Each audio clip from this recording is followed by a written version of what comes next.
Hello po mga kababayan, kamusta po kayong lahat? And once again, welcome back to another episode of Simply Talkies Vlog. Pag-usapan natin mga kababayan itong impeachment complaint na ipinasa po ng ilang mga grupo. Nandiyan ang civil society, mga progressive group, kasama dyan ang mga simbahan, mga biktima ng drug war, ng mga Duterte, at ilang pang mga estudyante. Okay, so dalawa na po yan na isinumite ng mga grupong ito at meron pong mga nag-endorse na mga representante. Lalong-lalo na yung mga grupo ng makabayan, no, tulad nila Castro, ni Brosas at ni Manuel, at yung isa pa, yung kakaswear-in lang na mambabatas na party list Akbayan, si Danya, no? So dalawa po yan. Unang-una sila De Lima kasama ang Magdalene Trillanes, 17 pong katao ang signatory doon. Ito pong huling-huli ay 70, no? Ang dami nila. Ngayon, bakit hindi pa iyan na ipo-forward sa opisina ni House Speaker Martin Romualdez? Meron pong dahilan dito ang House Secretary General Reginald Velasco. At ganun din, meron pong sinabi ang representante ng party list Akbayan tungkol kay Sara Pusit Duterte. Meron din po tayong bibigyan ng komento dito sa pagsisinungaling ng kaibigan ng inyong biping pusit na si Senator Amy Marcos. Kumbaga, pinak-check po siya dito ng kapwa niya senador, no? Kasi itong magkaibigan na ito, si Duterte at si Marcos, ay tunay ngang magkaibigan. Parehong mga sinungaling. Ayan po. Pero bago po tayo magpatuloy, tayo po ay magbibigay-pugay at pasalamat sa lahat ng ating channel members, followers, subscribers, naglalike at nagsishare ng ating mga videos, sa mga nagbibideo replay, nagsishare ng kanilang blessings, at ganun din po sa mga nakakasama natin sa ating video premiere at live streaming. And special shout out to all our OFWs, to the men and women in uniform, sa mga frontliners at mga guro. And muli, ako po ay lubos na nagpapasalamat sa lahat ng tumutulong, sumusuporta at sumusubaybay sa ating mumunting channel.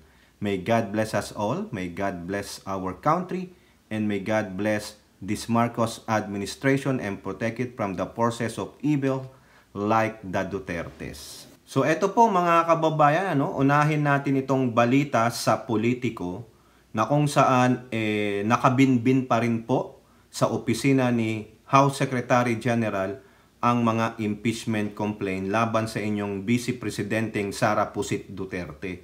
May explanation po dyan si Secretary General Velasco, no? Sabi diyan sa Politico, House waiting for other impeachment complaints versus Sara Duterte. Naku, meron pa pala. Dadami pa. No, baka hindi lang dalawa ito, baka 3, 4, 5. Naku, susmiyo. Ito po sabi ni House Secretary General Reginald Velasco, receive information that other groups are planning to file an impeachment complaints against Vice President Sara Duterte. Nako, Diyos mio, ang dami nito. Paano kayo pag-iisa-isahin ba ito? No? Hindi ko po alam ang proseso eh. Itong dalawang impeachment complaint, no? Iba-iba po ang kanilang mga complaints diyan. Kila De Lima at Trillanes, 5 article of impeachment, no? Nandiyan yung betrayal of public trust, no? Culpable violation of Constitution, graft and corruption, bribery, and other high crimes. Yun naman kila Manuel, Brosas at Castro, nandun naman yung parang hindi siya nag-aano sa authority, no? Ang dami nito. Mawiwindang si Pusit dito. Sa bagay, sabi ni Pusit, mga kababayan, if you can remember, hindi naman daw mahalaga sa kanya yung posisyon niyang Vice President. Ganun naman pala. Bakit nandiyan ka pa? Kung hindi naman pala mahalaga sa'yo, bakit kapit toko ka dyan? No? Mabuti pang mag-resign ka na lang kaysa ma-impeach ka, mga kababayan. Kasi kung ma-impeach si Pusit, kinakailangan yan harapin, no? Kinakailangan dinggin yan ng House of Representatives. Immaterial ang sasabihin ng Pangulo, immaterial ang gagawin ng mga rallyista na susuporta sa Duterte at doon sa ginagamit ang sinabi ng Pangulo na ayaw niya, wag nyo nang i-impeach yan.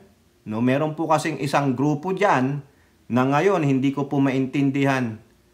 First time, no, na marinig ko ang grupong ito ay magsasagawa ng prayer rally.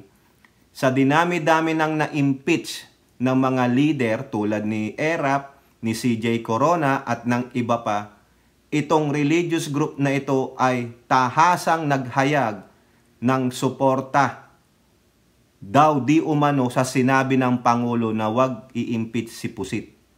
Pero hindi po ako naniniwala dun eh. You are just using the words of the President to really, no, i-hide ninyo yung true intentions ninyo. Natakot kayo sa Duterte. Di ba? First time yan. Kung totoo man yan, mukhang totoo po mga kababayan kasi talagang lumalabas na, no? At itong grupo na ito ay gagamitin ng mga nagrarally doon sa EDSA ng mga kakampi ng mga Duterte na, di ba? Yung grupo na yon na mga DD shit ay gustong pabagsakin, paalisin ang Pangulong Marcos sa pwesto. Pero itong isang religious group na ito na sinasabi, sinusuportahan namin yung sinabi ng Pangulo. Kung sinusuportahan nyo pala, bakit pa kayo magrarally? So, di ba? Kaya ang ano ko diyan mga kababayan, hindi yung statement ng Pangulo ang gusto nyong suportahan eh. Tama yung mga DD shit. Magkakampi kayo. Magalit na kayo kung magalit kayo, pero yung po yung aking nakikita dun eh. Di ba? First time ninyo. Nasasama kayo na magpi-prayer rally kayo sa labas. Nananawagan pa kayo publicly sa mga miyembro nyo.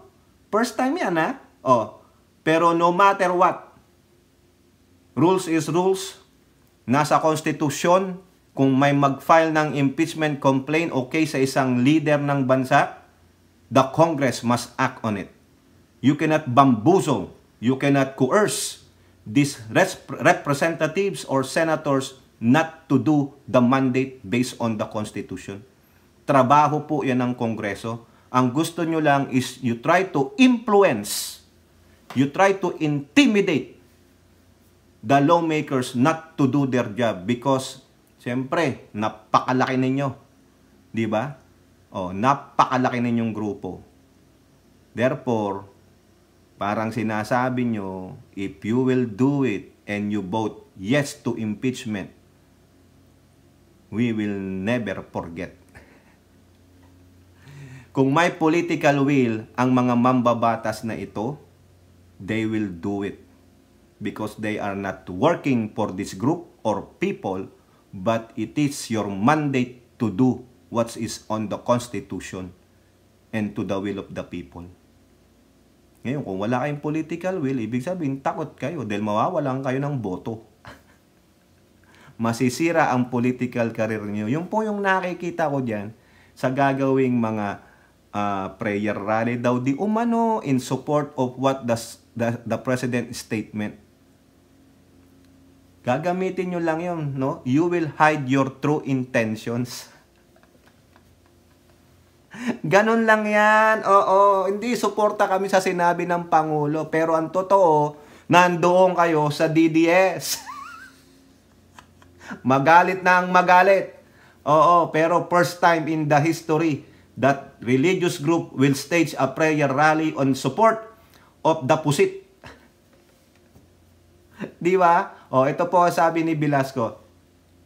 Velasco said this is the reason why his office has yet to transmit the 2 impeachment complaints that were filed before his office. Ayun naman pala. Nag-aantay pa siya kasi meron pong ugong-ugong marites na merong grupong magpapile ng 3rd impeachment complaint. So nag-aantay siya.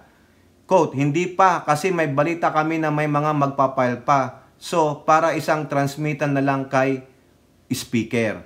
Tapos, pinag-aaralan din kasi ng legal staff namin yung final na complaint kasi kung may kulang, kung na-verify mga ganyan, para si Speaker can decide on the basis of the information that we will submit. Velasco also admitted that some lawmakers had approached him to discuss the possibility of them filing or endorsing an impeachment complaint. Aban, dami pa pala. May mga congressman na kumausap sa akin na meron daw silang pinag-iisipang i-file or endorse. Kaya hold on kami dito. Nag-iintay kami. Maybe today or Monday, di ba? However, if no other impeachment complaint is filed, Velasco said they will transmit the 2 complaints next week. I think as early as next week, we will transmit to the Speaker. We will let you know. Once we officially transmit the case, the complaints to the Speaker, we will let you know. Oh, okay, yun naman pala no? Velasco noted that Congress will adjourn its session in December 18. So pag sinubmit niya yan next week, wala na, adjourn na. So next year na yan. Kulang ba sa time? Kulang sa time. Pero ang sabi po ang sabi po kasi ni SP, maski na naka-break sila, pwede daw pag-usapan yan. Pwede, wag na kayo mag-break, pwede ba? Ano nyo muna para matapos na ito. Kung pwede lang, di ba? Mga kababayan, kayo ba, payag kayo na iporlo muna ng mga mambabatas ang kanilang Christmas break to tackle this one? Mag-break na lang kayo ng 24 and 25. Saka 31st and 1. Tama na muna kasi ang dami nyo namang break di ba? Yan po ang sabi ni Escudero, impeachment process pwede kahit naka-break Kongreso. Di ba? Kung pwede kayo, iporlo nyo muna yan, no? Sacrifice a little bit. Di ba? Para po magkaalaman na. Para kung ma-impeach si Sara, happy-happy na ako. Di ba mga kababayan? Kayo nga, payag ba kayo? Na iporlo o wag munang mag-break ang mga mambabatas? No, sayang ang oras Tingnan nyo, pagpasok next year, malapit-lapit na naman yung magkakandidato na sila, marami dyan, mga re-electionist. No? Sacrifice a little bit. If people are sacrificing, you can do so. No? Lead an example, di ba? Ganun lang, para matigil na ang kahibangan ni Pusit. At tapos ng impeachment, pailan ng mga kaso, graft and corruption, malversation of funds, plunder, ganon. Tapos sunod na yung disbarment. Supreme Court, kilos-kilos naman. Ang tagal na pala ng mga disbarment dyan. No, nakabinbin lang sa inyo. Anong ginagawa? Tatrabaho ba talaga Supreme Court? Nagtatanong lang si Gesmundo. Ang tagal-tagal nyong umaksyon dyan. Pasensya naman sa mga hurado Sorry po Ngayon, meron dyan bagong mambabatas. Binira po. Binira niya si Sara Duterte. Diyan sa mga pronouncement niya about hindi ako magpapatawad, mga emotions niya, no?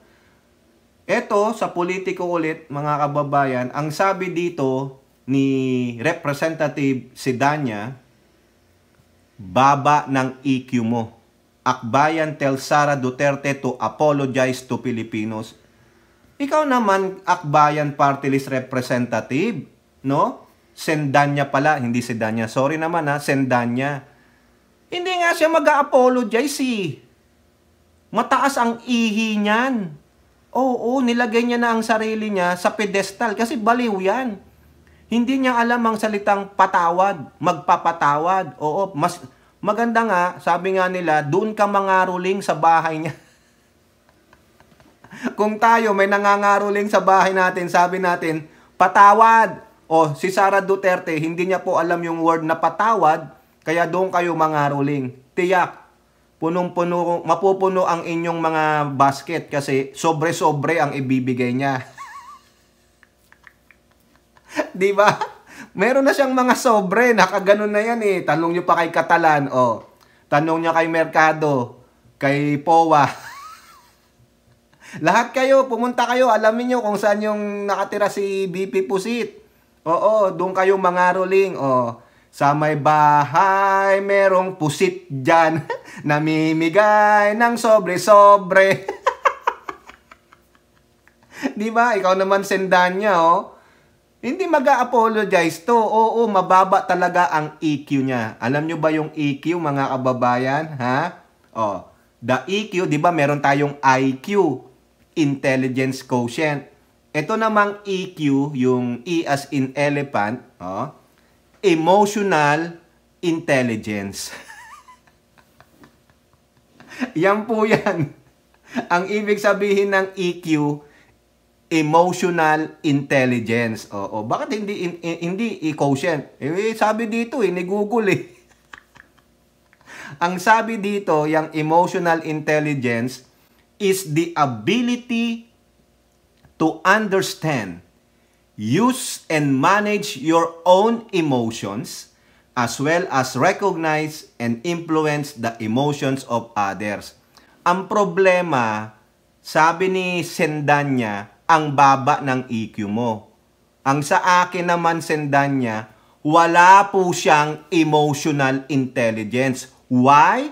Because inamin niya, ito paulit-ulit mga kababayan, inamin niya sa isang pagtitipon together with her best friend na si Senator Baba, na wala na siyang feelings. Wala na siyang emotions. She cannot feel any more emotions. Kasi sabi niya, pinatay na nila ang feelings ko. Wala na akong maramdaman. Kumbaga, hindi na siya naaawa, hindi na siya nalulungkot, he cannot influence others through her emotions, she cannot portray any more of those emotions. Any emotions na pwede nating maramdaman ay wala na siya. Sinabi niya yan. Oo, sa isang parang interview kasama siya. Inamin niya Diba? O kaya yan, napatunayan ni Sendanya ang baba ng EQ mo. 'Di ba? Ano ba 'to? EQ can help you. Anong benefits niyan, Build strong relationships. Succeed at school at work. Kaya nga hindi siya nag-succeed sa DepEd 'Di ba? Just you and me. 'Di ba? Maritel, kaya nga hindi siya nag-succeed sa DepEd, wala, bagsak ang kanyang emotional intelligence. Achieve your career and personal goals, reduce anxiety, and protect against stress. Wala Stress ito. Tingnan nyo yung kanyang speech doon sa Ifugao. Napilitan lang siya. Bitter na bitter siya. Nagbigay siya ng pahayag na hindi mula sa kanyang puso. Napilitan lang kasi BP daw siya. Dapat yun ang sabihin niya. Pero sa kanyang totoong nararamdaman, I hate. Hindi ako magpapatawad. Yun yan. The only emotions that she have is anger and hate. That's about it. Kaya nga, ang dami niyang stress poster strong relationship. Saan lang siya merong strong relationship? Sa chief of staff niya? Create positive work environment. Wala. Because you destroy the career of some of your co-workers sa DepEd at OBP. Drive team performance. Performance ng OBP at DepEd dati. Sabi nila, number 1 in performance, yung pala, number 1 sa panunuhol. Ano ang importance ng EQ na sinasabi ni Sendanya base dito? EQ or emotional intelligence is considered one of the most sought after interpersonal skills in the workplace. Kaso wala nga siya niyan Ang meron siya is love and hate and intimidation. It's also important in leadership. Bagsak. Ayan po, ang dami How to improve EQ? How to improve EQ? Sige, basahin mo ito pusit. Ganyan dapat. Ayan po yung nakita natin dito sa EQ na to through Google. Diba? Akala nyo di tayo nagre-research. Diba? Just you and me. Ano ang sabi ni Sendanya dyan? Bagsak ka na nga sa pamumuno. Ang baba pa ng EQ mo. Siyempre, pag bagsak ang EQ mo, wala ka talaga sa leadership. Ano kasi sabi doon? The benefits. Importance of EQ. Coach teams. Manage stress. Wala siya niyan. Resolve conflict effectively. Wala talaga. Respond to coworkers with empathy. You know the feeling of empathy? Baka hindi niya rin alam yan. Yung sinasabing empathy. Wala talaga. O baka hindi niyo pa alam yung empathy, ha? O tingnan lang natin ito. Ha? The ability to understand and share the feelings of another. Wala nga siya.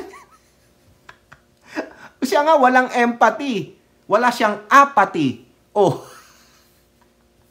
Kaya sabi dito, hindi mababa, bagsak ang EQ mo. Baka kailangan niya ng help ng tatay niya.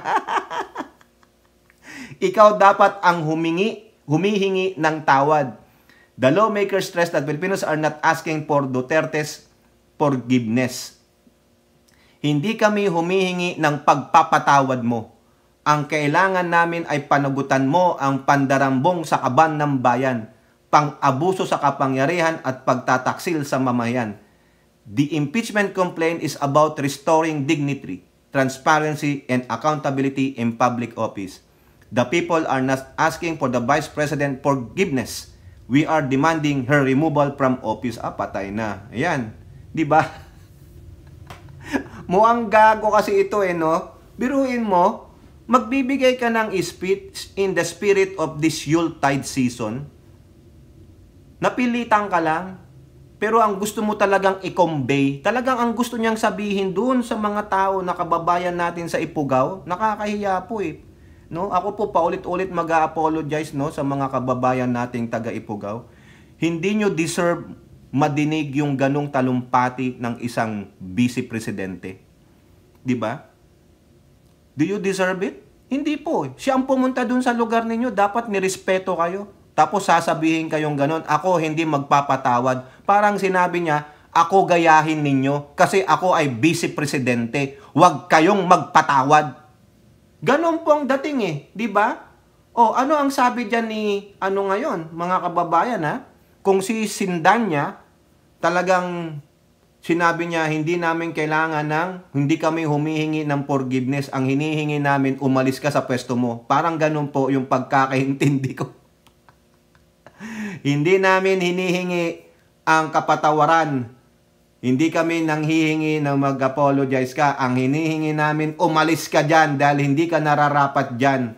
O, ano naman ang sabi ni, ni Representative Paulo Ortega? Ang pinakauna ko pong gagawin, papatawarin ko muna yung sarili ko bago ako magpatawad ng ibang tao. Merry Christmas. Alam nyo, may punto naman siya. Paano ka magpapatawad kung ang sarili mo hindi mo kayang patawarin? Di ba? Kung kaya mong gawin yun, yung magpatawad ka, tapos yung sarili mo hindi mo kayang patawarin, ano ka? Hipokrito. Kailangan, matuto mo munang patawarin ang sarili mo. Paano yun? Di magnilay-nilay ka, magdasal ka, humingi ka ng guidance o payo sa ating poong may kapal. Lead by the Holy Spirit. Diba? O ganun po yan. Pero itong si Pusit, hindi niya nga kinikilalang medyos, pasimba-simba, papicture lang yun. Oo, pero sinabi niya, ako ang presidente ng impyerno. Diba? Kaya wala siyang kapatawaran. Forgiveness is not on her vocabulary. Forgiveness is not on her dictionary. Where? It's on the bat-bat. It's on her brown starfish. Yun po yan, mga kababayan. Tama naman si Sindanya at si Ortega. Si Sindanya, hindi namin kailangan ng forgiveness mo. Kundi, transparency, accountability, at para maibalik ang dignidad ng iyong opisina, umalis ka dyan. Si Representative Ortega, sabi niya, patawarin mo muna ang sarili mo bago ka magpatawad ng kapwa mo. Merry Christmas, bitch. Dinagdag ko na lang po yung bitch. Now, mga kababayan, punta naman tayo dito sa isang senador na sinupalpal ang kanyang kapwa senador na best friend ng Pusit. Itong si Pusit at si Baba ay magkaibigang tunay. Pareho po silang mga sinungaling. O bakit natin nasabi? Kasi sinasabi ni Amy Marcos na ano daw, yung budget daw ng best friend niya na nasa OBP, marami daw po sila na kumontra na gustong dagdagan yung budget, no? Kung ano-ano pa ang pinagsasabi niya. Hindi niya alam, ang Committee ng Finance ngayon sa Senado ay walang iba kundi si Senatora Grace Poe, no? Ito kasing si Amy Marcos sobrang makadepensa sa mga Duterte, mga kababayan. Antibay, oh. Sabi niya, ito po, sa impact leadership, no? Medyo masama ang loob namin noon ni na Senator Bato, Bongo, Robin, Padilla, Villar. Tingnan niyo yung mga kakampi ng Duterte. Ang dami! Kaya alam nyo, pag umusad sa House ang impeachment, pinadala sa Senado, bagsak na. Kasi meron na silang prejudgment eh. Kaya hindi po tayo katiwa-tiwala, no? Hindi pinagkakatiwalaan itong Senado. Kahit ano pang sabihin ni Escudero. Si Escudero trying hard na maging good Senate President. But yung mga ano niya, kasama niya, mga colleagues niya, karamihan diyan mga lobo. Oo, mga asong lobo. Oo. Marami kami Kami isang dosena, kami yata o 11 nagtaas ng kamay at nagsabi na dagdagan yung budget ng OBP. Kaya lang binaliwala daw po, binaliwala. Binaliwala ng komite ni Senatora Grace Poe. Oo, paano siya magbibigay ng serbisyo kung meron sa kalahati ang kung menos sa kalahati ang kanyang budget. Ano ang sabi ni Grace Poe? Sa politiko, Grace Poe claps back at Amy Marcos. 2025 budget approved with care, not fear. Back at you, bitch. Sabi lang ni Grace Poe. Kala kasi, tinitira kasi ni Amy Marcos itong si committee ni Grace Poe. Na binaliwala daw sila, hindi sila pinakinggan. Marami daw sila. 1 dosena o 11 kami.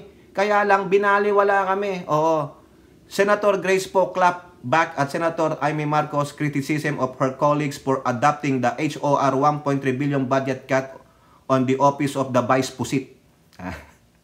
Poe was reacting to Marcos' remark questioning why Senator seems afraid of the House that it adopted the 733 million OBP budget. Yan. Sabi ni Senatora Grace Poe. The approval of the national budget for 2025 was an outcome of a judicious deliberation. Biruin nyo, judicious. The word judicious, parang tedious. Matagalan, talagang with care. Yan po ang sinasabi nila. Tingnan lang natin para hindi kayo malito, sabi dito ng judicious, showing or done with good judgment. With good judgment. Para hindi kayo malito sa panggagago ni Amy. Poe pointed out that all senators present in the preliminary, including Marcos, approved the 2025 national budget amounting to 6.352 trillion. All senators present in plenary voted for it, except for one who abstained. Ayun ang sabi ni Grace Poe, si Coco Pimentel. The new budget will capacitate all agencies to perform their mandate to deliver quality service our people need. So ano ang sinasabi ni Amy Marcos na binaliwala sila? Bumoto naman pala kayo sa plenary para i-approve yun. Diba? Tapos magbibigay ka ng statement na binaliwala. So, ibig sabihin, masamang-masama pala si Grace Poe. Ganon? Diba? Nakakahiya naman, mga kababayan. Nakakahiya. Bumoto pala kayo. Di sana, sabihin mo na lang, hindi ako buboto. May dissenting opinion ako. Dapat kayong 12 na sinasabi mo, yang si Bato, si Bongo, si Robin, Padilla, si Villar. Diba? Ilang kayo? Tapos ngayon maglalabas ka, binaliwala kayo. Di sana, all of you 12, the dirty dozen, the dirty dozens, diba? Di sana, bumoto kayo ng no. Para lalong tumagal. You hostage the budget para maganda, magkaalaman talaga. Hindi Sinabi during the plenary, nung nagbotohan na, isa lang ang nag-abstain, si Coco Pimentel. Buti pa yun nag-abstain kasi ilalaban niya yan sa Supreme Court, ididemanda niya yung budget na yan. Yan ang balak ni Coco Pimentel, just like the last year. Oh, pero ikaw, Amy, you voted. So, ibig sabihin, you are agreeing to the decision of the committee chairman ng finance na si Grace po that your friend's budget for 2025 is 733. Nag-agree ka tapos isisihin mo? Diba? Parang si Pusit lang. Hindi sa amin ang sisi, sa iba. Diba? Deflection. Ang galing. Kayo ang may kasalanan. Bumoto kayong dirty dozen dyan na i-approve yung budget na 6.352 trillion pesos. Eh di sana, sabi nyo, no. I will stay with my vote, no. Pagdipatihan ulit natin. Kung hindi nyo dadagdagan o tataasan ng konti yung budget ni Pusit, hindi kami buboto ng yes. O, di ba? Hostage nyo. Pero natakot kayo eh. Kayo mismo ang natakot. Walang nanakot sa inyo. Walang nagbanta sa inyo. Di ba? Sabi nga ni Grace po, it's not out of fear. Nakakahiya naman ito. Ikaw talagang magkaibigang kayo ni Pusit eh. Mga sinungaling kayo. Deflection of the issue eh. Kayo pala ang bumoto. Tapos ang gagawin yung masama, si Senatora Grace po. Wow, talagang mag-best friend kayo. Mga sinungaling. O ang sinungaling, kapatid ng ano, di ba? Just you and me. O, di ba, Elora? Sinong kapatid ng sinungaling? Di si Pusit at si Baba. O kayo po, ano pong inyong masasabi? Comment down below and don't forget to like and share. Hope to see you in the next videos. Bye-bye. God bless.